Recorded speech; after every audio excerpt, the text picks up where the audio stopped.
Täällä Pohjois-Savossa tehtaan piippujen tuntumissa sijaitsee pikkukaupunki Varkaus. Tämä on kaunis paikka, on siltoja, on koskeja, on liikuntatalokin.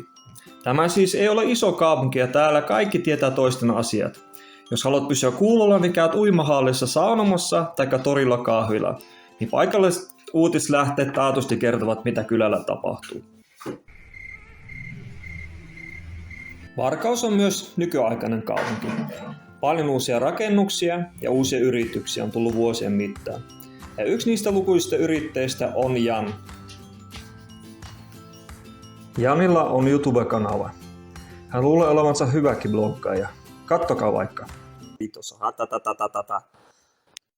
Tämän lisäksi Janilla on yritys, joka kuljettaa ruokia. Palvelu tarjoaa kotiinkuljetuksia kaupoista, vaikkapa City Marketista. Siis jos olet lihava, laiska, kiireinen tai vanha mummo, älä epäröi ottaa yhteyttä. Ja Jan kuljettaa ruuat kotiin. Miten toimimme? Teet ostokset itsenäisesti Sitterin nettisivulla, sitten soitat kuskille, kuski hakee ruuat noutopisteestä ja toimittaa ne. Ei sen kummempaa.